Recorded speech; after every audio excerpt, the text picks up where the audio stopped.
just compare in English. Check.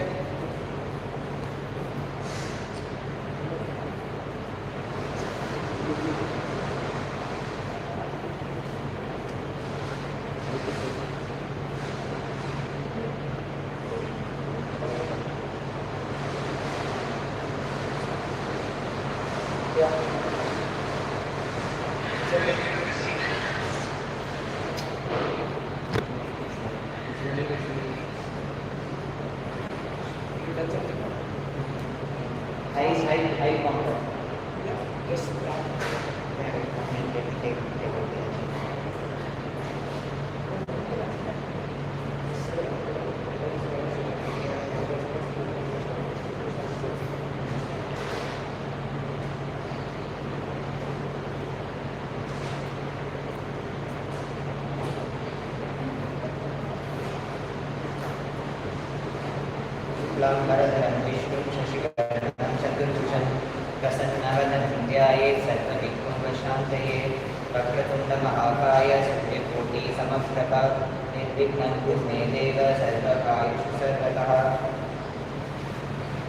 Good evening everyone and welcome to this auspicious occasion of the celebration of Ganesha Chaturthi by Syamantakamani.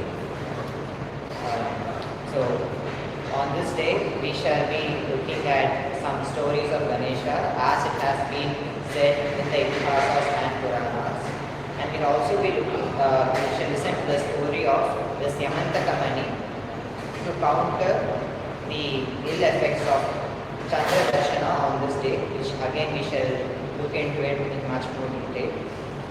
And at the end, we shall indulge ourselves in a mesmerizing performance of Kirtanas and Abhangas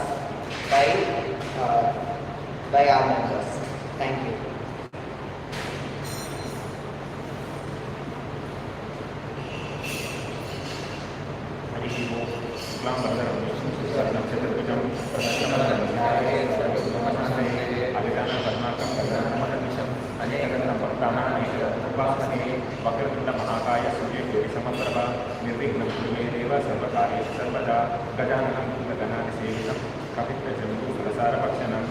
उमासुतं शोकविनाशकारकं Namami विघ्नेश्वरपादपङ्कजं विघ्नेश्वराय वरदाय सुरप्रियाय लम्बोदराय सकलाय जगद्धिताय नागाननाय श्रुतियज्ञविभूषिताय गौरीसुताय गणनाथनं नमस्ते एकदन्ताय विद्महे वक्रतुण्डाय धीमहि तन्नो दन्ति प्रचोदयात्.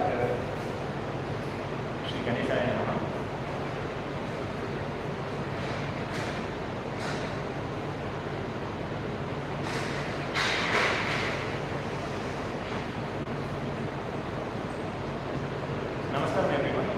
Sacred day of Vinayaka Chaturthi, we are blessed to gather and glorify Lord Ganesha. So the remover of obstacles, the giver of wisdom, and the one who ensures all our beginnings are auspicious. So why do we always start with him? The Puranas tell us that way. So without his blessing, even the simplest task can stumble. And with his grace, even the most impossible becomes smooth. So today we will deep dive into the meaning, or in most cases, multiple meanings of 16 names of Lord Ganesha in Sri Vigneshwara Shodashanama Stotram. And in the process, we also discuss the relevant pastimes of the Lord. Sunkasya ekadantasya kapilo gajakarnakaha lambodharasya vigato vignarajo ganadipaha dhumraketu ganadyaksho phalachandro gajananaha vakratunda shurvakarnam heram vastandapurvajaha shodasaitani namani yappade shriyadapi vidyarambe vivahe cha praveshe nirgamyataka sangrame sarvakaryeshu vinastasya gajayate. So the first name here is Sumukha. Sumukha stands for an auspicious face, or in a way we can also say lovely face. So generally all the humans and animals are born with their face. But in Vinayaka's case, his birth is unusual. He is not born from his mother Parvati's womb. And his face is also unusual, which is not a regular thing for humans and gods alike. So now we will discuss the story from Shiva Purana and Rudra Samhita Kumara Kanda. So one fine day, Narada Muni approached Brahmadeva and he wanted to hear the entire tale of Lord Ganesha. So in reply, Lord Brahma starts with the story of kalpas. He tells that there is this concept called kalpas, and due to the difference of kalpas, the story of birth of Ganesha is told in different ways. So what is a kalpa? It is a term used to describe one day in the life of Brahma. So one day in the life of Brahma is equal to 1000 yuga sessions. So we know there are 4 yugas, so these need to happen 1000 times for one day to pass in Brahma's life. And for humans it's equal to 4.32 billion years. So that's a lot of time. And at the end of each kalpa, the universe enters a period of rest and dissolution. So this is called pralaya. And the night of Brahma is equal to day of Brahma. So during that night, nothing happens in the universe. And again, during the start of the day, the universe manifests. So that's the concept. So we are currently living in the Shvetavaraha kalpa, which is called the first day of any month of Brahma. So this happens to be the first day of Brahma's 51st year, whereas his lifetime is 100 years. So with each kalpa, the creation, events and even incarnations repeat, but they don't happen identically. So because each kalpa is a phase cycle, the same divine truths manifest in slightly different forms. So this is why one Purana says one version of the story, other Purana says a different version, and sometimes the same Purana will have different strands. So having said that, Brahma continues that according to one account, he is one of great Lord Shiva. And Parvati Devi was very joyful at his birth, and she wanted to show this beautiful baby to all the devas. So everyone came to their abode, looked at the baby, gave their blessings. But something weird was happening with the Shani Deva. So he was also present, but he was very hesitant. He just bowed before the lords and he kept his head.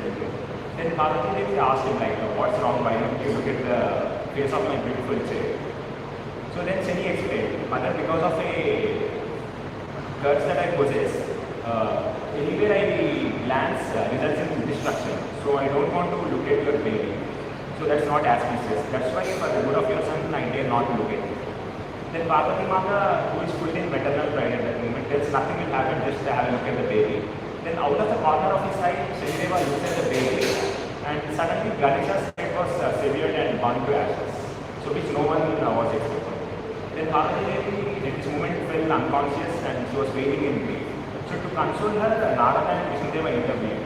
So Vishnudeva flown on his Garuda Vahana and he brought back the head of a young elephant and he attached it and did Prana Pratishtha. So on that account of that story, that's how we get the elephant head for Ganesha. And now he is going to narrate the story of birth of Ganesha in the Shvetavaraha Kalpa. So where his head was cut off by the merciful Shiva. So in this story, once the friends of Parvati Devi was telling her that all the ganas of Rudras carry out the orders of Shiva. Gana in general means a troop or an army, but in Hindu mythology it definitely means the Shiva's army. So whenever you hear the term Gana, it always means the attendants of Lord Shiva. So they were telling her, your husband has all these attendants who you could also use, but none of them belong to you actually. So they will primarily take the order of Shiva before yours. So they are saying, this is not reasonable, hence O sinless lady, you should have your own servant. So if needed, you can create one. So Parvati Devi just listened for that moment, but one time when she was taking her bath, Sadashiva rebuked Nandi and he came, so which made Parvati Devi angry.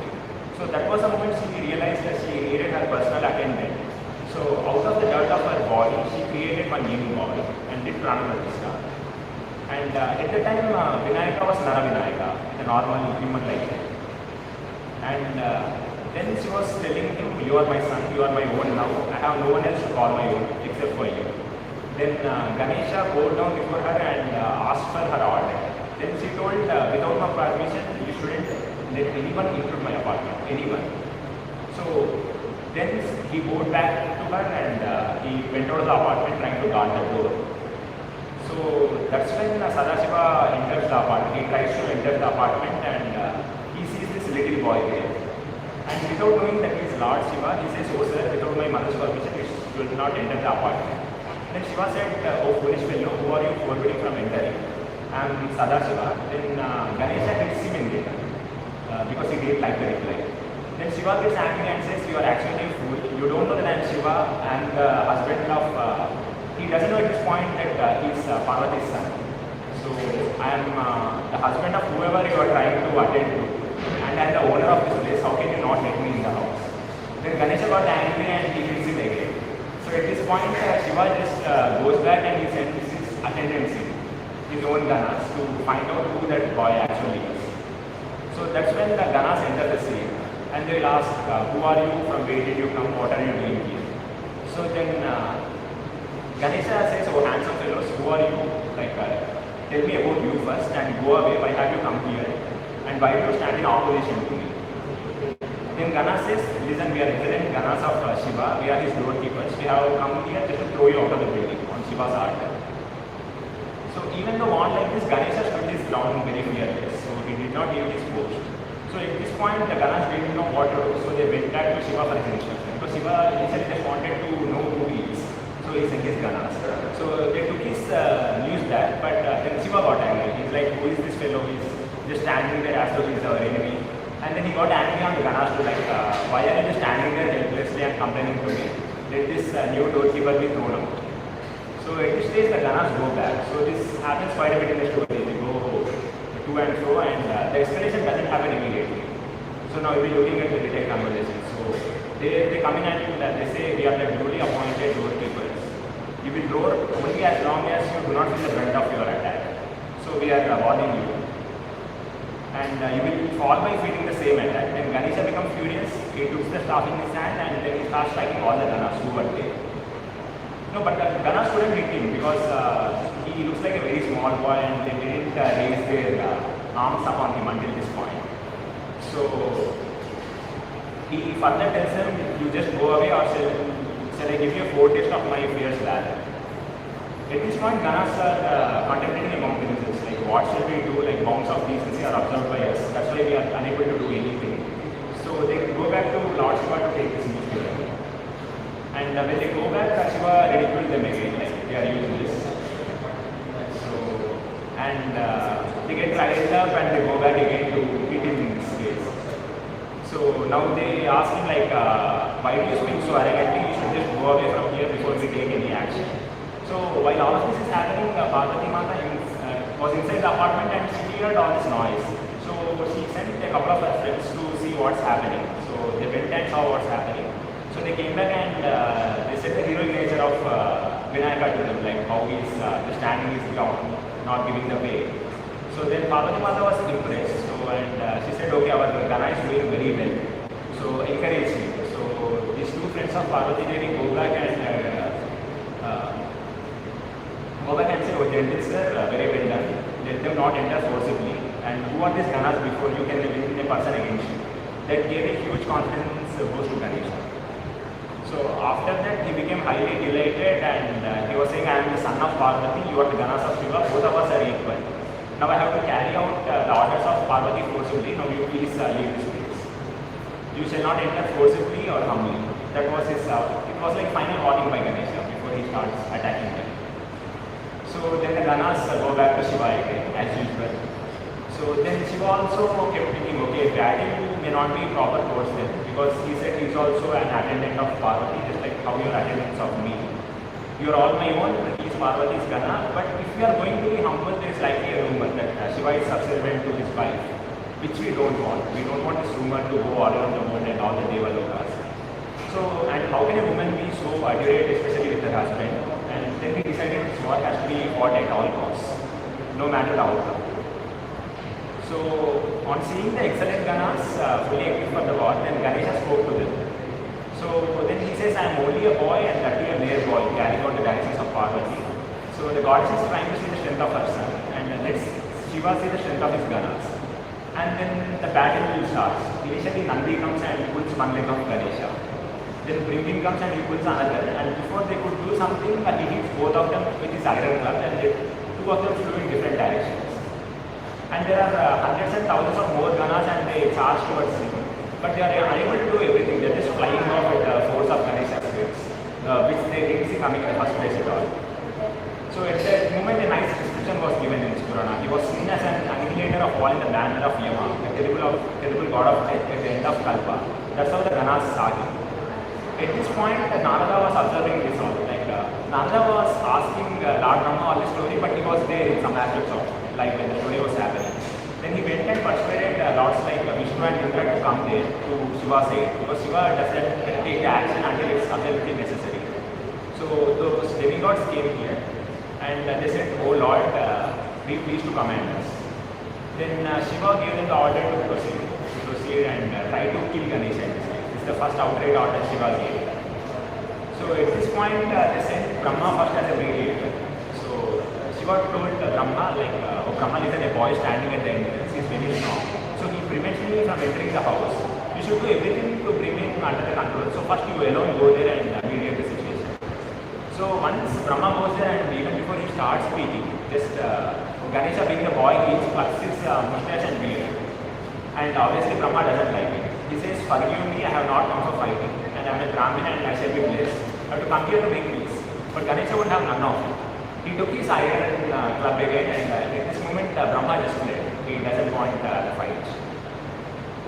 So when he does that, Lord Shiva becomes very angry. Now he issues directions to Indra and other gods to go into action after Brahma.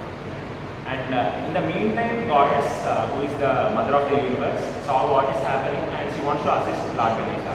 So she creates two Shaktis out of her and sends them to Ganesha's aid.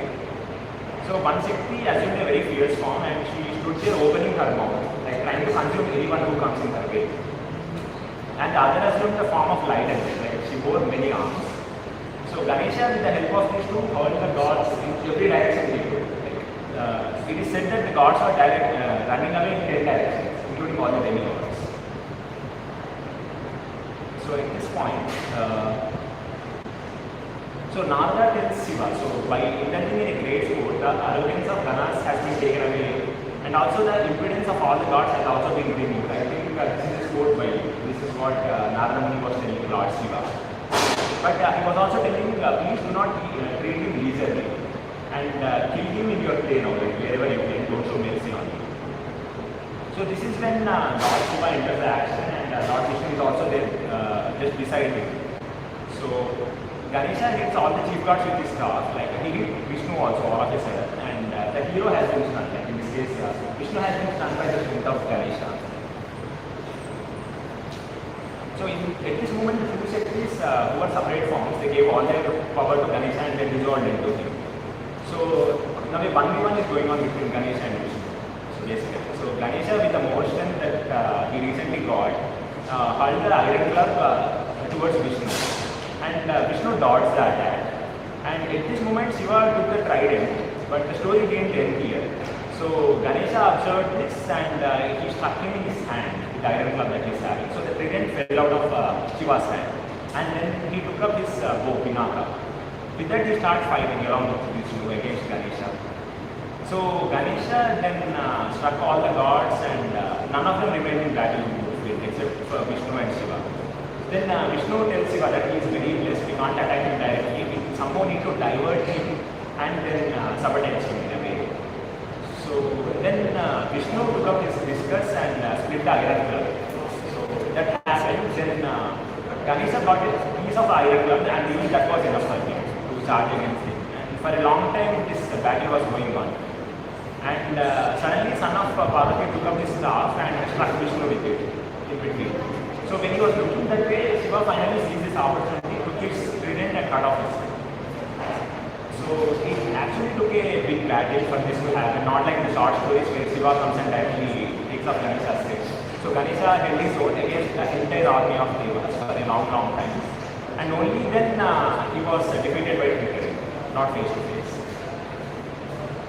So at this moment everyone became jubilant, including Shiva, but there was one grief-stricken woman who is obviously Parvati Devi.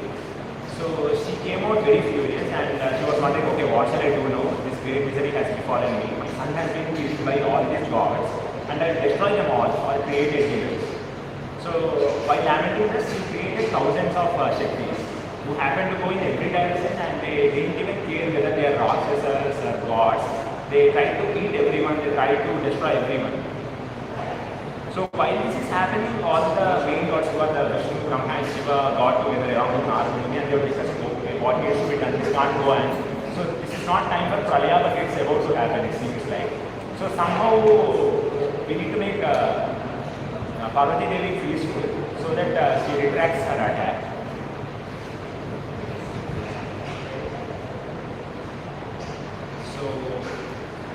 So some sages and gods were sent as mediators in this process. They go to her again and again and they praise her, they devotion, but she didn't fall for it. Then they started to sing some prayers and they say, "Oh Mother of the Universe, we offer our obeisances to you. You are the primordial Shakti, you are the eternal cause of creation. Please show your peace to us, please be pleased, spread peace." And finally, she calmed down and she put one condition. My son has to come back to life. If that doesn't happen, this Pralaya will continue to be us. Only when my son comes back to life, then I will be useful. So when she said that, Shiva gives an order, like any go towards the north, and if you find any animal or human putting their head towards north and sleeping, which is considered inauspicious, cut down the head and bring it here and I will do the rest. So the Ganas went towards the northern side and the first thing they saw is the head of an elephant, which is sleeping. So they cut off the head of the elephant, brought it back. Meanwhile, Brahmadeva performed some penances with holy water and Ganesha's body, and using Prana Pratishta, Shiva attached the head back to Ganesha's body. So at this moment he became Gaja Vinayaka. Until now he was Nara Vinayaka in the story. So on seeing her son, Parvati was highly delighted and she gave him various clothes as well as ornaments, and she bestowed all good cities upon him. She says, "You had all this great wishes since your birth, which wasn't required but which happened. Now you are blessed and contented, like you will receive worship before all the other deities, and you will be free from distress forever." These are the boons given by God. And other gods come there and say, just as you three, like Shiva, Vishnu and Brahma, worship in all three worlds, he shall also be worshipped by all of you. And he shall be worshipped foremost and he will be worshipped afterwards.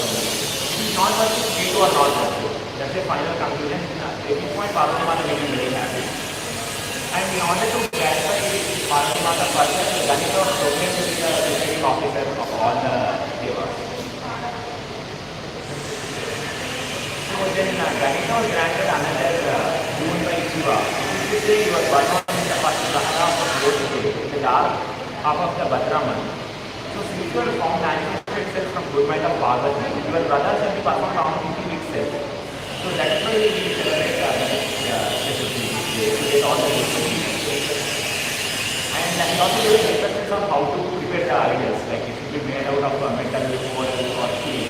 And it should be installed in worship with all the purity, with all the and divine candles and flowers. So he also mentioned that a handful of Durga grass has to be used to worship you, which is very fundamental. And alongside it, people should use another 20 kinds of leaves to worship you. Only then you will have. So after getting all these varas from the devas, Ganesha was also very happy. And now this sacred katha, this is also giving the truth of listening to this divine story. So let us hear what benefits one obtains by listening with faith and devotion. So idam sumangalakhyanam yashrunoti sumandsayatah sarvamangala samyukta sa bhavan mangalayalaya aputro lavate putram nindano lavate dhanam bharyati lavate bharyam prajati lavate prajam आरोग्यम लभते रोगी सौभाग्यम दुर्भगो लभे नष्टपुत्रम नष्टधनम क्रोशिता च पतिं लभे शोकादिष्टा शोकहीन स भवन्नाथ संशयः इदं गणेशमाख्यानां यस्य गृहे च तिष्ठति सदा मंगल संयुक्तः स भवन्नाथ संशयः यात्राकाले च पुण्येशः शृणोति समाहितः सर्वाभीष्टं स लभते Shri Ganesh प्रसादतः. So this means whoever hears this narrative auspiciously with pure mind shall have everything auspicious and be the abode of auspiciousness. And the childless will get a son, the indignant will get wealth, the seeker of a wife will get a wife, and the seeker of issues will get children. So the sick will regain health, the miserable will have good fortune, the sonless, the banished wife will be reunited with her husband. The sorrowing will be relieved of sorrow, the house that contains the story shall certainly be auspicious. He who listens to this narrative at the time of travel or on holy occasions with a pure mind shall get all the desires thanks to the grace of Lord Ganesha. So you might wonder, why doesn't Lord Shiva know of Lord Ganesha? With all his knowledge, he should immediately identify that this is his son, Parvati's son, and then why did he fight against him? So there is another angle to the story according to the legends. So there is this demon called Ganesha who used to trouble all the gods, yet they couldn't do anything against him. So there is this boon that he can only be killed by someone with his face, which is the elephant's face.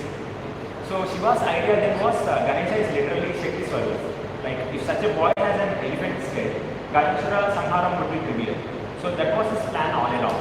And in a way, like Ganesha came purely out of Parvati. So this is where Shiva's contribution comes from. He gets the elephant's head, he gives Pranapratishtha. That's how he gets some of Shiva's aura. So this is one meaning of Sumukha. So the other meaning is it's not just beautiful, but the head that is drawn for Loka Kalyana, which we saw. Right? For the killing of Gajasura, he had to take that head. Actually, he doesn't need to get that head, but the story transferred in that way. So what can be more Sumukham than that? That who replaces his head just for Loka Kalyana. Another meaning is sight of whose face gives you Lakshmi Kataksham. So it is said that Lakshmi Kataksham is available with only 5 things in the universe. The first of them is the elephant's head or trunk, which is called Kumbhasthala, which is Lord Ganesha's face himself. So this is the meaning of Sumukha. And then the second word is Ekadantaha in the shloka. Ekadantaha, as you all know, is one single tusk, the one having one tusk. So now we go back to Vedavyasa's story. So Vedavyasa know that Mahabharata was no ordinary tale which is going to write. He needed someone who is wise, patient as well as powerful. So he went to Lord Ganesha, like who better than the god of knowledge and intellect. And he is also known as Vignaharta, the one who removes all obstacles. Vyaso Uvacha, Lekako Bharatasyasya, Bhavatvam Gananayaka, Mayeva Prochamanasya, Manasa Kalpitasya. Oh Ganesha, I request you to become the writer of this Mahabharata as I narrate it. I have already developed the story in my mind. Shrutvaita Praha, Vignesho Yadime Lekani Kshanam, Ligato Namateshte, Tadasyam Lekako Hyaham. Having heard so, Vignesh says, if my pen doesn't stop even for a minute, then I can become your writer. So indirectly, that's the condition he is putting for Vyasa. So he is saying, you shouldn't stop reciting, you should continuously say, whenever my pen stops, that's when I stop writing Mahabharata, I won't continue further. Vyasopavacha, tam deva ma bhutva malika vachit. Then Vyasaji replies, O Deva, but you do not write anything without understanding it. So Vedavyasa agrees to his condition and puts a written condition. He says, you shouldn't write anything without understanding it. Here his master plan is that he can throw in a tough verse every now and then he can plan the rest of the slokas. So that's how we know Mahabharata goes forward in the story. Om iti utva Ganeshopi Bahuva Khila Lekakaha. So now the Lord of Vishnu Ganesha only has one option to say yes, and he did. He just says Om and he starts writing, he becomes a scribe. So thus got penned the largest epic ever written, Mahabharata, which is also known as the Panchama Veda, for which it is said that Dharmecha, Arthecha, Kamecha, Mokshecha, Bhartadvasa, Yadihasti, Tadanyatra, Yennehasti, Natatvachit. So all wisdom pertaining to the 4 Purusha Shastras found in here may be found elsewhere, but that which is not here is not to be found anywhere else. So that's the essence of Mahabharata. And coming back to Ekadanta name, so tusks are said to be the most attractive part of element. That's why we see these days there are illegal migrants who go for elephant tusks, and they ride their kids basically for its artifact because it's very costly and valuable. So, but Ekadanta is someone who sacrificed it for Loka Kalyana, for writing this Panchama Veda. And in another story, like this, a different variant which happened in different kalpa. So Ganesha is the one who battled Gajasura, as we have seen earlier, because his birth is basically for that, for defeating Gajasura. So the creature didn't die despite the efforts of Ganesha. That's when he got angry and he threw his tusk after meditating on it, which ultimately killed Gajasura. There is another important story involving Parshurama. So Parshurama is a very obedient devotee of Lord Shiva, and he received his axe as a benediction from Lord Shiva himself. So one day he wants to meet Lord Shiva and offer his obeisances. During the process he was going to Mount Kailash where Lord Shiva lives. So at this point Ganesha was the common gana of Lord Parvati and Shiva. So he as usual stops Parshurama and inquires what's the purpose of the visit. As you know, Parshurama is one of the Ugra avatars of Lord Vishnu alongside Lord Narasimha. So he gets very angry at being questioned by a small child and he hurls his axe. As we have seen in the earlier story, it's not very difficult for Ganesha to defend or even counter-attack against Parashurama. But what happens is he observes that the axe is provided by his father, so he immediately identifies as it's a boon by his Lord Father. And then he doesn't want to attack or defend against it, so he just subsides and prays. So the axe comes and one of his tusks breaking it, which is making him Ekadanta in this version of the story. Now moving to the third name, Kapilo. So Shuklam Bhadram Shloka refers to both Lord Vishnu as well as Lord Ganesha. In this, it's said to be Shishi Varna, so which is white color of the moon. But here we are saying Kapilo, which is dull red. So how does it happen? So similar to how Lord Narasimha Swami had red all over him when he delivered Hiranyakashipu. So Ganesha is also all red with Gajasura's blood when he killed him. So thus the combination of red and white on his skin made that dull red variant, which gave him this name. So even though he did the act for the karma, for the wellness of the world, he still believed that he will have bad karma for killing the demon. This because he believed he got that Brahma Hatya Pataka, which is observed by killing a Brahmana even though he is a demon. So as you might remember in Ramayana, Lord Rama did Shivalinga Pratishtha in Rameshwaram after killing Ravana. So similarly, Ganesha also installed the Shivalinga in the name of Gajamukesha. So this is the story of the name Kapilo. Now moving to Gajakarnika. This means the one with elephant ears. This might sound very trivial, right? If he is already having elephant, what more does he have apart from elephant ears? But the point here is that if you see any deity in the temple, the ears are mostly covered with ornaments. Like the ears are also so far back you can't observe the ears at all. But in case of Ganesha, they are like wide apart from his body, like extending over his body. And sometimes that's the first thing we see because of the distinct feature. So the insight here is that Ganesha is the one with large ears who always hears us. So basically he never ignores his devotees, he can always go to him and tells us our troubles and worries. So this is the fourth name, Gajakarnika. Next is Lambodarasaha. Lambodarasaha doesn't mean a big belly, but it actually means a hanging belly. So we consider all the deities to have accepted our food when we give an offering. Just when they look at the food, because we don't obviously see them eating the food physically. That's the case with all the deities. But Vinayaka generally has Undrai or some other food in his hand readily, as if to say, I have already accepted your food, see. So that's like the main motive here. But does he actually need the food which we offer him? No, so it's only metaphorical. It's just the love and humility with which we offer him that he accepts. So now would be a good time to read about the story of Kubera. So Lord Kubera is a god of wealth and he is also one of the Ashtadikpalakas. He guards the northern quadrant of the universe. So sometime in the history he got very proud of all this wealth and the respect people were giving him. So his whole palace is made of gold and jewels and he always wants to show off. So in one particular instant he approaches Lord Shiva and he invites him for a treat. So, but Lord Shiva sees his intent that he just wanted to show off all his wealth before Lord Shiva. So at this point, Lord Shiva just smiles and refuses his invitation. He says, "I'm busy, I can't come. Just take Lord Ganesha instead." At this point, Kubera is a little disappointed, but he takes Lord Ganesha there nevertheless. And he tries to offer everything he can. He said that he was given the fruits, the rice, the puddings, the butter, the ghee, and all kinds of sweets that can be ever imagined. So Lord Ganesha just sat before the platter and started having them. And within no time the entire table was empty. So Kubera was astonished and he ordered more food from the kitchen which was also empty again. So at this point Kubera didn't know what to do. He requested Ganesha for more time. He asked him to wait for more food to be prepared. But Ganesha's hunger only grew at that point. So he started eating whatever golden vessels were there on the table, the jewel cups, the decorations of the hall themselves. So he started eating the walls. At this point, Kubera was very terrified, and the funny point was Lord Ganesha was still unsatisfied of eating all the walls of the palace, and he just looked at Kubera as if to threaten him that he will eat him if no more food comes in front of him. So at this point, Kubera just gets terrified and he fled from his palace to Mount Kailash. And he cries to Lord Shiva, "Oh Lord, I wish to honor you by showing my wealth, but your child has devoured it all. His hunger is boundless and I have nothing left to give." At this point, Lord Shiva just smiles and gives him a handful of parched rice. He says, "Try giving this with humility and devotion, see what happens." So Kubera didn't trust him actually, he didn't know what this rice could do when everything else couldn't satisfy his hunger.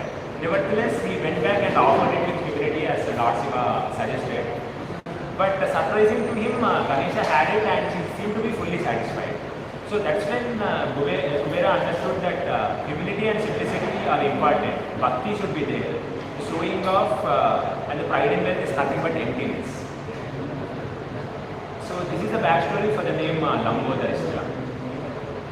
Next we are moving to Vikato. Vikato is someone who likes and does funny or humorous things. So this is what generally kids do, right? They like to do funny things and all kinds of weird stuff. So the kids also have a different characteristic. They can get immediately angry if they are denied something which they want. But they will also immediately forget. If you just give them a toy, they will forget about all their worries and why they were angry until that point. Lord Ganesha is also kind of similar. He will punish you for your wrongdoing, but he will immediately bless you. He has that characteristic of a small kid. Like if you observe, Ganesha still has a kid-like feature on his face. So, now it's a good time to recite a verse. Shrikanto Matalo Yasya Janani Sarvamangala Janakaha Sankaro Devaha Tambande Kujaranana. So this means, O Lord Ganesha, for whom Lord Vishnu is the maternal uncle, whose mother is the all-auspicious Devi Parvati, and whose father is the great Lord Shiva, I go to the elephant-faced Devi. So the situation here is it's a Ganesha's birthday and all the Devas come.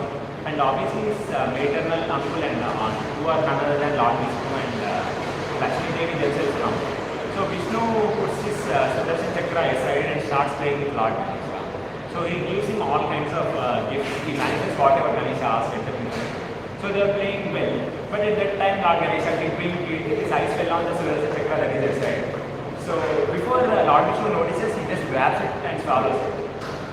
So at this point, Lord Vishnu and everyone else didn't know what to do. Like it's not some toy, it's Sudarshan Chakra itself. Like what can be done now? He just swallowed it. Is there a way to get it out?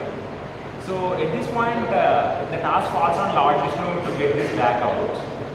So Lord Vishnu performs some funny actions, including knuckle tapping on his head, as well as doing sit-ups while holding his ears, as if to distract Ganesha. At this point, Ganesha laughs very heavily and he asks Mama, which means uncle, why are you holding your ears and doing that funny swing? And he gives her a big laugh, and then the Sudarshan Chakra falls over. So that's how we got the tradition of showing our atonement in front of Ganesha began by doing the, what do you call it, knuckle tapping as well as ear holding sit-ups. That's the backstory for it. And now moving to the 7th and 8th names, Vignarajo and Ganadipaha. So Vignaraja means who creates Vignas, and Ganadipaha or Vinayaka means who removes Vignas. Now one might wonder, like, why does he create Vignas? Isn't he the one to remove the Vignas or obstacles? But he can also create Vignas, and there is a story behind it. Like, why does he even need to create Vignas? So like this Vignaraja creates Vignas as a Pratibandhakam, that's meaning as an obstruction or an impediment. Like if you have done a very bad thing in the past, and if that is chasing you, like chasing you as an extremely bad consequence that's about to happen to you, then that comes as a Pratibandhakam, which Vignaraja gives, which is a good thing on its own, because it stops the bad consequence from reaching you. So in a way that obstacle is good. And the other removing Vignas part of it is which we all encounter in daily life, how we pray to Ganesha to remove obstacles before we are starting anything for that matter. So it's said that if a temple has two Ganesha deities, the one right in front of the entrance is Vignaraja and the one behind it is Ganadipaha. So this is something maybe we can remember next time we visit Kailasanath temple, where we see two Vinayaka temples. So now moving to the next name, which is the Dhumraketu. The name literally translates to the one with the smoke banner, and there is a backstory to it. So Dhuma Sudu was a demon, and he used to kill people by blowing poisonous gases onto their faces. So Jyotisha says that the one to kill you will be born to the wife of king of neighboring kingdom. So which Dhuma Sudu hated. He basically wanted no opponent. He thought he could kill anyone with his power. So he sends his army to kill that family, which the Jyotisha suggested. But those spies were very good at heart. So they saw that these people are innocent, so they didn't kill them. Instead, they moved them to a forest so that they won't face the wrath of Dhumasura. So after knowing the story, Dhumasura got very angry, so he went to the forest himself, chasing them. And at this point, the couple prays to Lord Ganesha. So Lord Ganesha immediately takes birth out of the womb of that mother, and he does a battle where instead of defending, he is waiting for Dhumasura's attack, and when he blows the poisonous gas, he stores all of it in his trunk, and looking for the moment he ejects it back onto Dhumasura himself, which kills him ultimately. So that's how he got his name, because he used smoke as his flag. But in Puranas, this Dhumarketu also refers to the professor's future incarnation of Hindu deity Lord Ganesha, where he is called as Dhumra Varna. So this is yet to happen, which will happen at the end of the Kali Yuga. So he will be seen riding a blue horse and wielding a sword, similar to the Kalki avatar of Vishnu. And his purpose is to defeat the demon Abhimanasura, which means representing pride as well as ego, and restore righteousness as well as harmony to the world. This will again kickstart the yugas and will go back to the Satyuga, which is said to be the purest of yugas in terms of people and actions. So the next term is Gana Deksho. So as I said earlier, Ganas refer to the troops of Lord Shiva himself. But in the first one we saw that Ganapati was made to be the leader of those Ganas. So Ganapati, the term itself means Lord or leader of Ganas. Ganesha also has a similar meaning. Whereas the term Vinayaka means Vishishta Nayaka, who is the leader of everything in the universe. So that's how he gets the term Gana Deksho. And the next term is Falachandra, which we will save towards the end, and we will go to the next term right now. Next is Gajanana, the one with the face of an elephant. So if you take real life examples, if you have some huge pillars or some construction elements which you need to take away or which you need to replace, you generally use the help of some heavy machinery like cranes. But those cranes cannot be used to pick something as simple as a needle from the ground. So it's simply unable to. So for that we have some minor instruments called Shravana, which can take care of small needle-like things from the floor and which can pick them up with utmost sensitivity. So, but Shravana can't do those huge tasks like taking out pillars, etc. But an elephant with its bright mind as well as focus is able to lift both of them. It can actually kill you with its speed, but it actually assists you to get on back of it. Like if you are talking about the situation of elephant trainers. So it shows such obedience also. Similarly, Ganesha blesses you to be able for you to get him. So that's the entire motive. He does any smaller big favor, regardless of what you ask. Similar to the elephant story. That's why it's called Gajanana. And next is Vakratundaha. Vakratundaha meaning the one who curves the run. It's a bit to the right and the base of Ganesha. So that is a symbol of adaptability and the ability to overcome different challenges. And this shape of Ganesha is also called Pranavaka. Next is Shurvakarna, the one who hears with big ears. So the idea of big ears already came as part of one of the earlier Nama, but here the meaning is he hears doesn't remember the actual analysis whether the wound is completely given or not. So he analyzes whether he will do any good to the devotee or whether he will do any bad from that, wrong from that. So he analyzes whether to give the boon or not, and he got the name Shurvakarna. Next is Herambaha. Herambaha means the protector of the helpless as well as weak. So Herambaha also refers to an avatar where Ganesha is sporting 5 elephants, 4 on 4 sides and 1 on the top, and he sits on a lion. Generally we never see this, like in the forest, like elephant and lion keep their distance from each other because one is afraid of the other. Elephant is one of the few animals which lion doesn't readily attack because lion knows of the elephant's power. So it is said that Vinayaka is the only elephant in history who got puja from lion. That's why he is called Herambaha. Next is Skanda Purvajaha. So who he is worshipped by his brother Skanda Subramanya Swami. So at one time in history, so Ganesha and Kumaraswamy both grew up and they came to the age of marriage. And at that point, Lord Shiva as well as Parvati Devi were contemplating like whose marriage to do first. I mean, they obviously didn't think of doing both the marriages simultaneously, so they were trying to prioritize one over another. And both the sons came to know of this situation and they suddenly became very eager. They were fighting among themselves, like I want to get married first, I want to get married first. And obviously they couldn't decide among themselves. Then both the parents put a condition to settle the matter. They said, whoever first circumambulates the entire get married first. So Kartikeya, this baby is a peacock. As soon as he hears these words, he gets on his peacock and zooms off. So, but Lord Ganesha, we can say, has a very good self-awareness. He knows of his personality, he knows how little his vehicle mouse is. He knows it's impossible for him to circumambulate. If it does, he does, it's impossible to beat his brother in this way. At this point, Ganesha only wisdom seems like a good idea. So he takes a bath, he keeps both his parents in the throne, and he worships them. He circumambulates them 7 times and then goes away. And gives the Parashakti for this.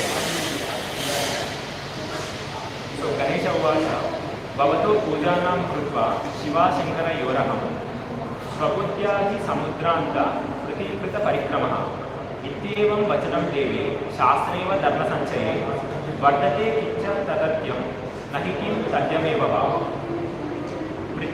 Vitrostra Pujanam Krutva Prakramancha Karotiyaha Tasya Vai Prithivijanya Phalam Bhavati Vishittam Abhayaha Gruheyo Vai Vitaro Tiyatama Praje Tasya Papam Tada Proktam Hanachecha Tayorata Putrasya Mahatirtam Pitroscharana Pankajam Anyatirtam tu Dure Vai Gatva Samprapyate Punaha Idam Sangihitam Tirtam Sulavam Dharma Sadhanam Putrasya Striyaschaiva Tirtam Gehe Sushobhanam Iti Shastrani Vedascha Bhashante Yannirantaram Bhagavatam Tattvakartavyam Asatyam Punarevacha Bhavadiyam Vidam Rupamanasatyam Sa Bhavadediha Tada Vedobhya Satyo Vai Bhavediti Asamsayaha Shikram Cha Bhavishyo Me Vivahaha Kriyatam Shubhaha Atava Vedashastram Cha Nalikam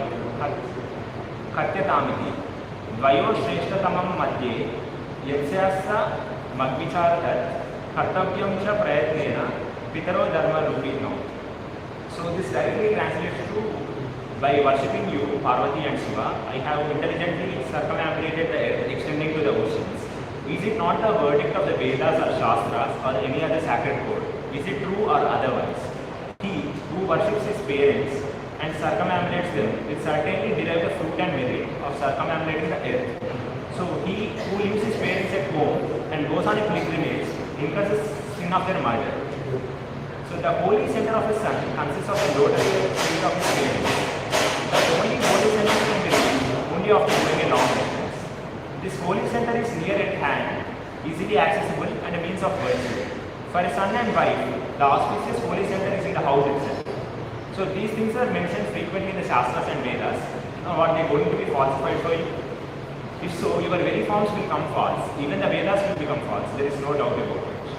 Let my auspicious marriage be celebrated, and that too very quickly. Otherwise, let the Vedas and Shastras be declared false. Of the two alternatives, whatever is excellent shall be followed, O parents. Embodied virtues. Now he says all of this and he puts the ball back into the court. At this point, Shiva and Parvati are amazed by his wisdom. They have seen the truth of his words and resolve to celebrate his marriage before the Subramanya Swami. Now next, moving to the next word, which is Falachandra. So this is the one where the person is bearing the crescent moon like a fruit on his head. So this is applicable to Lord Shiva as well.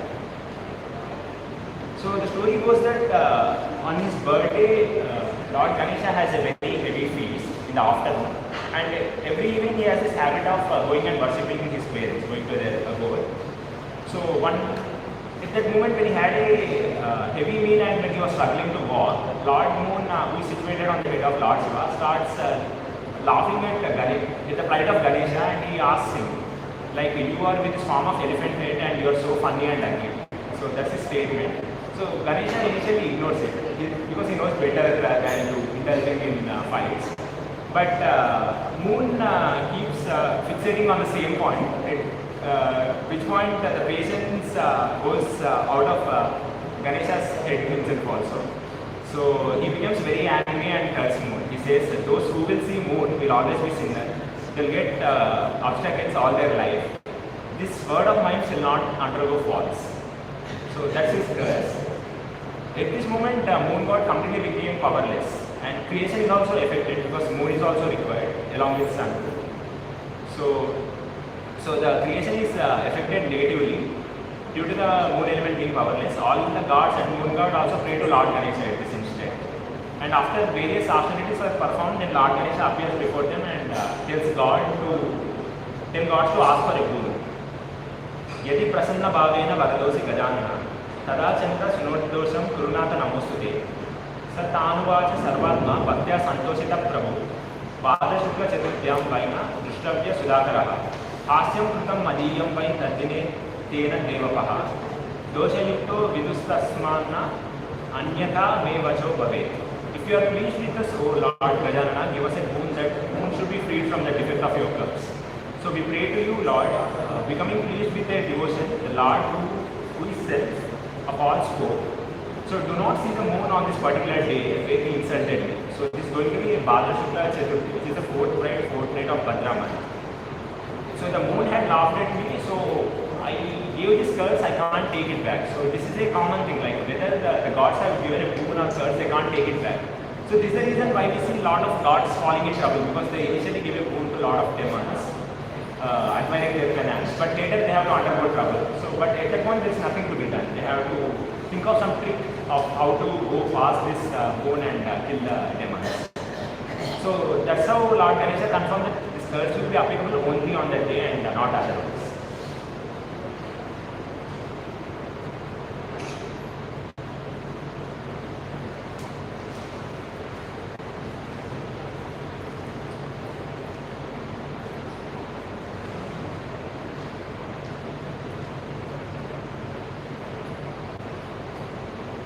So before closing, I want to tell that even Ganesha's appearance is a sculpture of its own. So if you look at his body, he has an elephant head, which resembles the power of wisdom as well as the power to think big out of the box. So it teaches us to think about situations very clearly and make decisions with intelligence and not just with emotion. And the big ears tell us to listen more than we speak. We speak only when it's required, and we always have to keep hearing good things. So life gives us lessons in silence and observation. And then we can also observe that Lord Ganesha, despite his big head, has very small eyes, which represent focus and concentration. So even amidst chaos, clarity comes only when we truly see and observe. We shouldn't assume things. And the broken dust represent one should let go of their ego and pride for a higher purpose. Sometimes sacrifice is necessary to achieve greatness. And the large belly is to tell us we have to digest good and bad alike in our life and to remain calm even in tough situations and challenges. And the mouse as its vehicle, Musika, represents that no matter how small or seemingly insignificant every being, they have their own strength. And also without wisdom to ride it, mind wanders everywhere like a mouse. And the trunk shows the flexibility and adaptability element. So when life throws you curveballs, success comes to those who bend it without breaking. Which is a very important point to keep in mind. So now since we have just discussed the story of the curse of the moon, so within a few moments we will be seeing who actually got affected by this curse of the moon and what they had to do to get around it. So to conclude, I would say Sada Sarvada Sarvatra Vignanam Nashakarakam Vinayakam Smaretityam Sarvasiddhi Pradayakam. Om Namo Ganapati.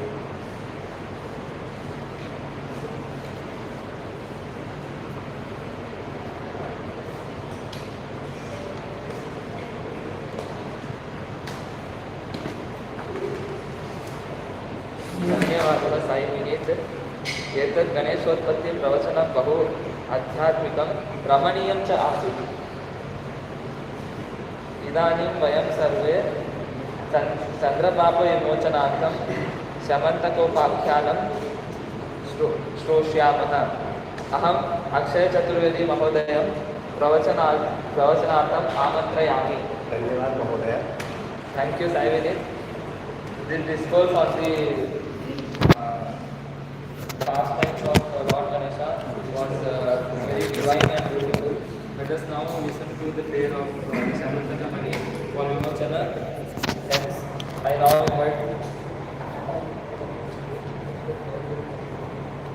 now invite Akshay Kumar Chaturvedi for the Upanyasam. Thank you.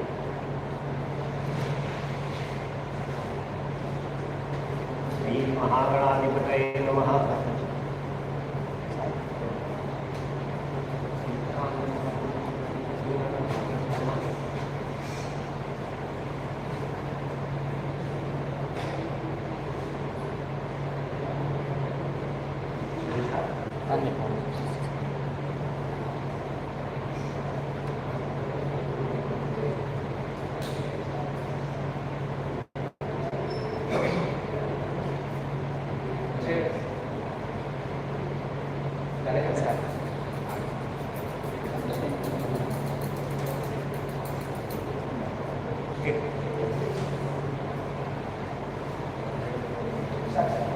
Shri महागणाधिपतये नमः।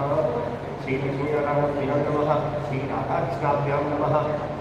समगस्य एकदन्तस्य कपिलो वैगण्डः लम्बोदरस्तो विघ्ननाशो विनायक धूम्रकेतो गणाध्यक्षो बालचन्द्रो गजाननः द्वादशेतानि नामानि या पठेत न जानति विद्यारम्भे विवाहे च प्रवेशे निर्गमे तथा संग्रामे संकटस्यैव विघ्नस्य न जायते।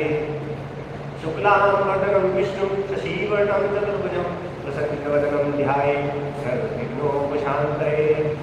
नारायणं नमस्कृत्य नरं चैव नरोत्तमं देवीं सरस्वतीं व्यासं ततो जयमुदीरये। वंशीविभूषितकरा नवनीतदा पीताम्बराधरबिम्बफलाधरुष्ठा पूरेण सुन्दरमुखादरविन्दनेत्रा कृष्णात् परं किमपि तत्त्वमहं न जाने। कस्तूरीतीर्थं ललाटपटले वक्षस्थले कौस्तुभं नासाग्रे वरमुक्तिकं करतले वेणुकरे कङ्कणं सर्वाङ्गे हरिचन्दनं सुललितं कण्ठे च मुक्तावली गोपस्त्री परिवेष्टितो विजयते गोपालचूडामणि। सच्चिदानन्दरूपाय विश्वोत्पत्त्यादिहेतवे तापत्रयविनाशाय श्रीकृष्णाय वयं नमः। जन्माद्यस्य पूर्वयाजनतः प्राचर्येतविद्यसदा तेजं विरायात्मने मुदहन्ति सूरयात् तेजो वायुर्गामिथा विनिमयो यत्र विशर्मो वृषा धाम्ना स्वेन सदा जगत्सर्वं सत्यं परं धीमहि। So dear friends, as the previous speaker was right, asked the particular Chaturthi is made by three movies for us. So now to use that this story, this is another funny story. I am taking from Srimad Bhagavatam, Prathamaskanda, chapter 56. Here is a sloka. So we say now this is a story in Bhagavad about Satyavama and Syamantakamani marriage. Now we say about it. So now Upanyasam सत्राजितः Tanaya कृष्णाय कृतकिल्बिषः श्रीमन्तकेन मणिना स्वयं उद्यम्य दत्तवान्.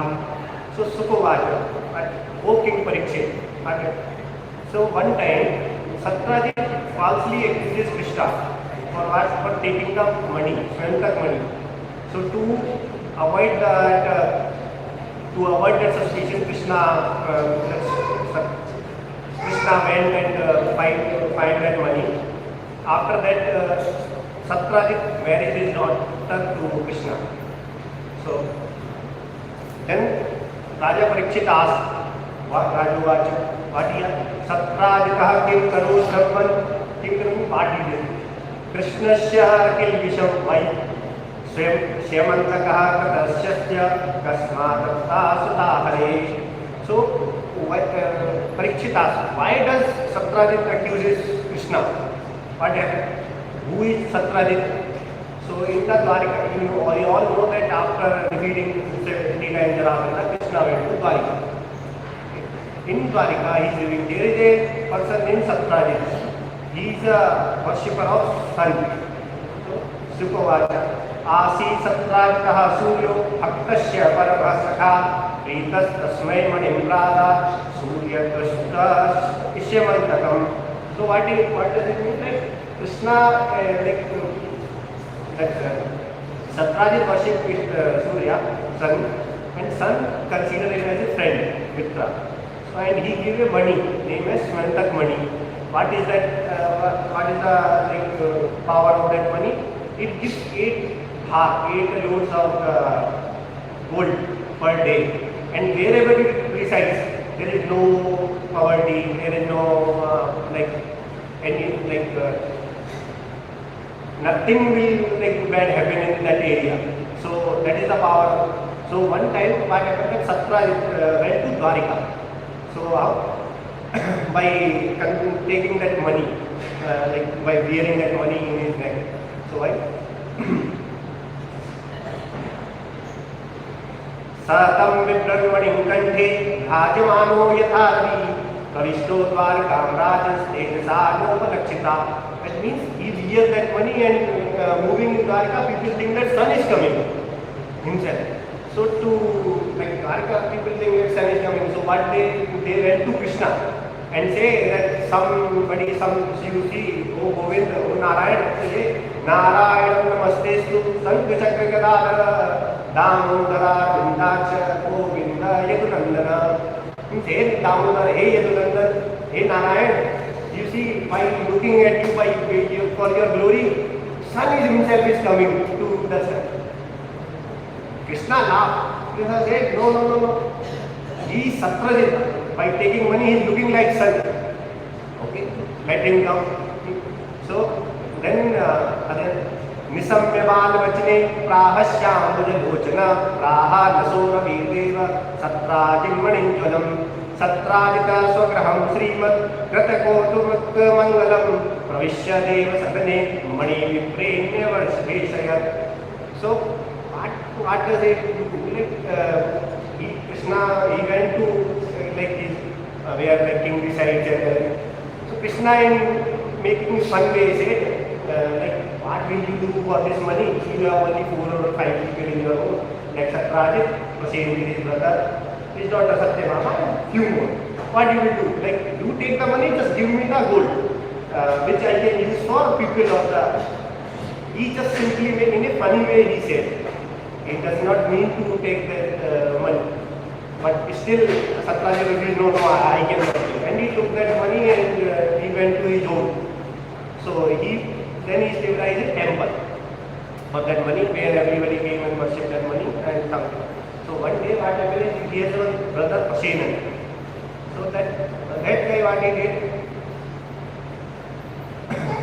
Prasenam Sayayam Hatva Mani Machavi Kesari Hirim Vishinjam Vata Nihato Mani Means one day that Prasenan went to hunting. There, one lion killed him and took the money. When the lion moved in forest, Jaman, who is Jaman? Jaman is the son of Brahma. In Treta Yuga, when Ram is fighting with Ravana, he is Jaman is so powerful, he is looking around the whole fighting area and find out that that nobody is able to, he cannot fight with anyone because everybody is weak except Rama. So that time Rama gives boon to him, in this yuga I cannot fight with you, but when I take but again I will definitely fight with you.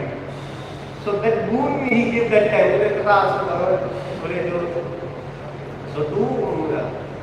So Krishna has to fulfill that boon also for Jaman. Okay, the Jaman took the money, went to his cave and gave that money to Jamati, his daughter. Some people say she is very pretty, good, and some say that she is like beer. It's like so that's a separate thing. But he gave to that money to Jamati, and that is she started playing it. So when Prasenan does not come back to Dwarka, so what happened? Satrajit thought that it might be okay, Krishna might kill him. And because he asked me one time for that money, but I did not give him, so I think he killed Prasenan, my brother, or he may took it. but he is not staying. So to avoid that suspicion, what it is now surrounding in the Dwarkapuri. Like usually, like if something gossip started in the, okay, why does this happen? Like, okay, Krishna, why? Krishna is powerful, he can do anything, everybody knows. So that to avoid that thing, Krishna went to take several people who is like good, respected people in the area and take them to forest. There he find Prasenan body. And he find that okay, Prasenan was killed by a lion. He followed his footprints of lion. He went back. Then he find out okay, lion was also killed by a bear. He followed that bear. He that went into inside a cave, as I told that. So that Krishna asked the people who is along with, okay, you stay outside. I am going inside of this cave. He went inside the cave.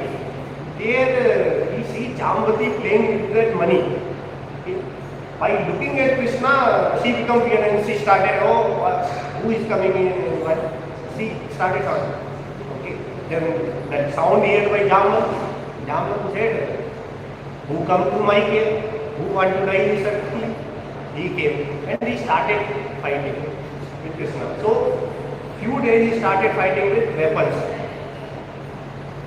Then after few days he started fighting with stones, like in the cave stones are there, they are throwing at them.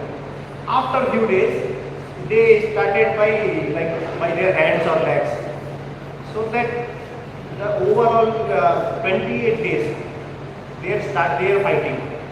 So in this much amount of fight, like we are in Jambata got sweating, like what happened? There is no one in this universe except Vishnu who can fight it in this time. But he is son of Brahma anyway. He is also powerful. In the if you read Kiskinda Kant in Ramayana, he said that I have the power to go around Earth several times. So and he in Ramayana also he one punch he he threw Ravana several feet away. So then he realized that only Vishnu can fight me this much amount of time. So he said, Jane tvam sarva bhutanam prana puja saho balam Vishnum purana purusham prabha Vishnu madhishwaram. Okay, God, I realize now only Vishnu can fight me, so you are the Vishnu. Krishna laughs, okay. When he said, Tvam hi Vishnu sajam Krishna sajya naam vijat jasad Kalha kalayatamisha aparatma tathatman. That he said, you are beyond time, simply. Kala means beyond time you are. You from Vishnu Saja, you can understand it. Give birth to this universe. Like serving birth and serving and all things are related to you, Vishnu and everything. You are everything, he wants to say that. Then he said, यश्चेदुत्कलितरुष कटाक्षमोक्षे वर्त्मा विशत् सुवितर कृते मिङ्गिलोद्धि सेतुः कृता स्वयस्पुज्जरिता च गङ्गा रक्ष शिरांसि भुविके तुलिक्षुशतानि. So what happened? He now started saying, again he said that one time you just angry by who? That sea, because he wanted to cross the sea from India to Sri Lanka. So that time you just twist your eyebrow. So that twisting will cause the burning of the sea creatures, alligators and those sea creatures. So by doing that, then sea gives you a way to make a setu, which is become a glory till now. That is it. So now I am saying, okay, now you know me. So then he is saying, why okay, iti vidyata, iti means thus. Iti vidyata vidyata rakshya raja achyuta vyajahara maharaja bhagavan devaki sutta abhimrasyara vindaksha panina sankara tama prapyaparaya bhaktam tenu gambhiraya gira mani hetoriha tata vayamaccha pate vilam vidyavim vishakam brahmat ब्रह्मज्ञनात्मनो वणिनामुनः इत्युक्तः स्वान्तुहितरं कन्यां जाम्पतिं मुदा अहर्णाथं समणिना कृष्णायोपजहारः. Simply he wanted to say, okay, now I realize you are God. And he said, okay. So he just like what Krishna did. Krishna tried to put his hand on his head. So by putting his touch, by touching of Krishna, he realized, he feel like okay, he started feeling something like okay, worshipping Krishna. So then Krishna told him everything, like the story of Satyajit, how like falsely Satyajit falsely accused him, so that he wanted money. So Jamana thought, okay, you want that money, so why I give my daughter to you, and that money will be as a dowry you take. So Jamana like is like cleverly thinking, why not I give my daughter also like that. Okay, she took so okay, during this time, like after 12 days, like it said before that people are there outside, he asked people to sit outside and don't go there. After 12 days, those people went again to Dwarka. In Dwarka, and they think that okay, this much time nobody came out from cave, what happened? So they are very sad about Krishna. So Krishna they went to worship Durga Devi in one. So then Durga Devi gave boon, okay, Krishna will come back. After several days, Krishna come with a wife. Krishna like okay, but that person they are sad and Krishna suddenly come with wife, and that is too good.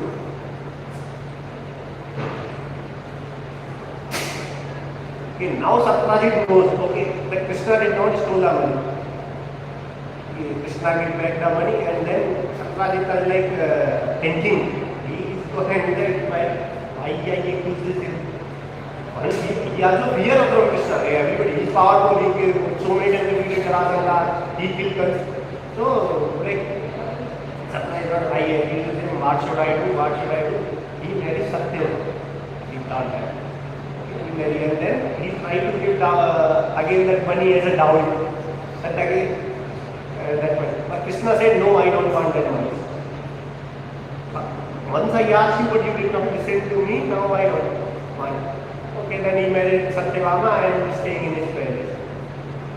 Okay, there is one person whose name is Satra.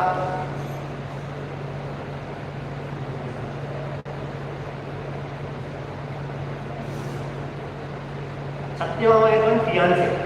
Okay, Satyajit.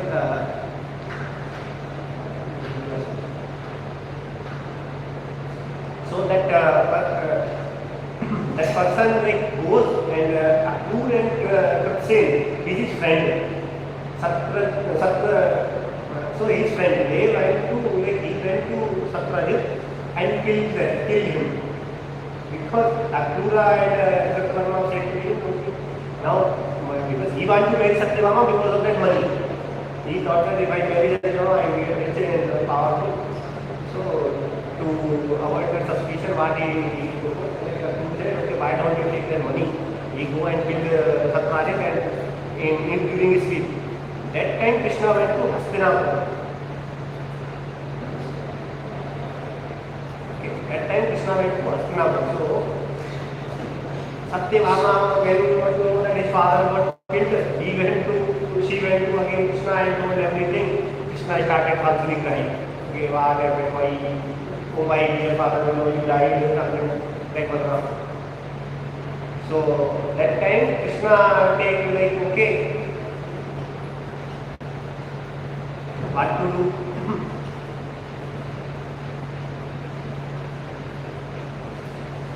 Krishna said like I will kill that guy. How so that fiancé of Krishna, fiancé of Satyabhama, what is his name?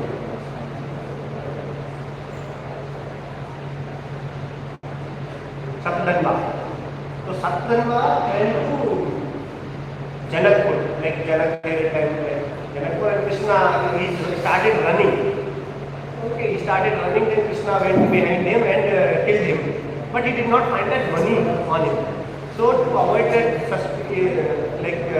okay, money, but and then he come back to Balrama. He said, "Bhaiya, I don't have money." He said to Satyabhama. Satya thought he might give to some other wife, and Balrama is not telling me, he might give to his wife.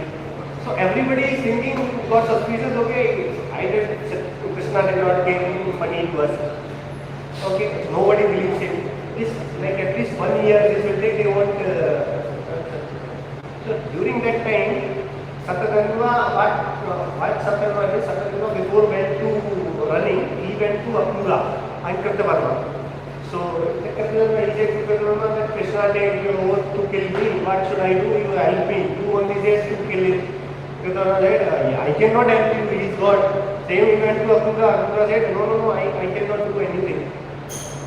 So like he said, Granadvajamarajam Ratham Ramarjanardano Anratam Mahavegeshwari Rajam Kurudamam. So like he is trying to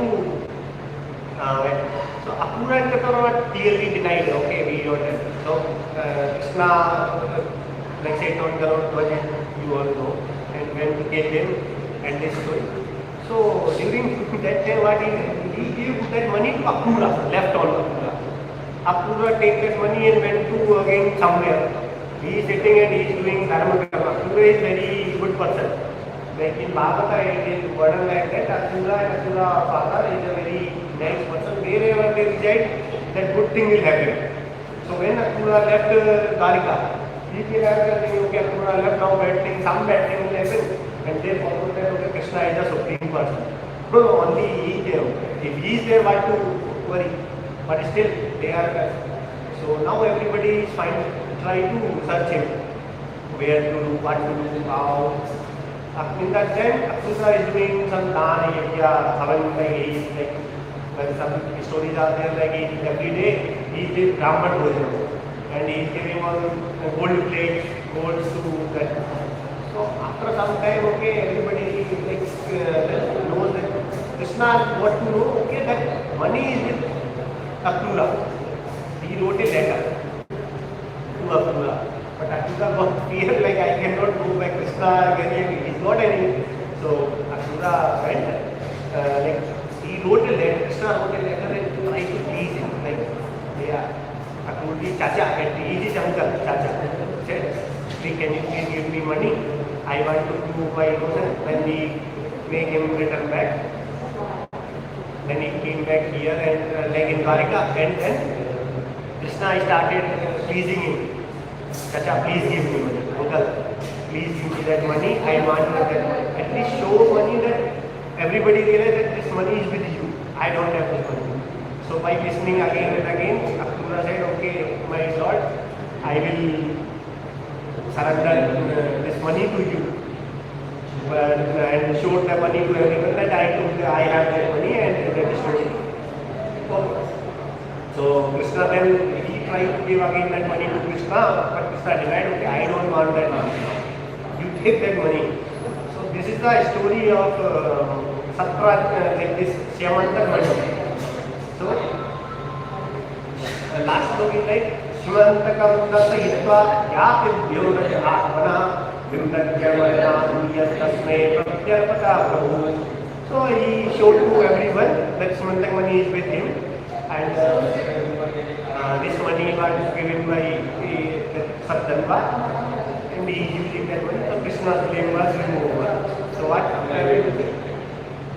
यस्ते भगवता ईश्वरस्य विष्णु वीर्याद्यं व्रजिनहरं सुमंगलं च आख्यानं पठते प्रणोत्य नुस्मन्द्रयद्वा दुष्कृतिं धृतमवपुवः यति शादले.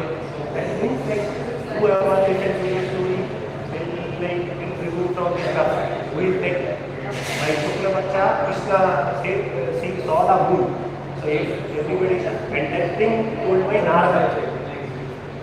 Narada Muni was scared and said that, okay, this you saw the moon actually. So this is not the Bhagavad. Narada Muni like saying that, okay, you saw the moon, that's why you were not hallucinating. Because that story like previous video told that how Ganesha cut the moon.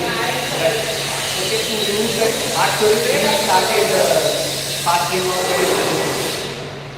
they changed the people also by Yudhishthira to give the Mahabharata. So whoever listens to this story will get news from this culture by looking at the view of the certificate. So this is the story of Syamantakamani. I now stop myself. Tadiyam Masta Govinda Ubhave Samarpaye Tene Pagadi Kamle Gatimne Yachasasati Om Brahmadevaya Om Brahmadesaya Jagatkare Krishnaya Govindaya Namo Namaha Namaye.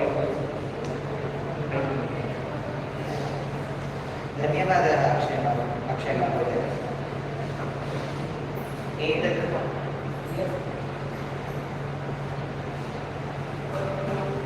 धन्यवादः अक्षय महोदयः।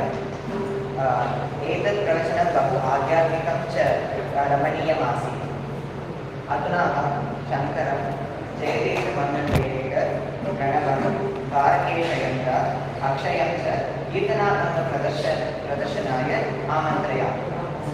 Thank you, Akshay Kumar Chaturthi. It was a beautiful and divine discourse. I shall now invite Jayadeva Mangal Vedekar, Shankar, Bharati Shayenga, Pranav, and Akshay for musical performance on Kirtanas and Abhangas of Lord Ganesha.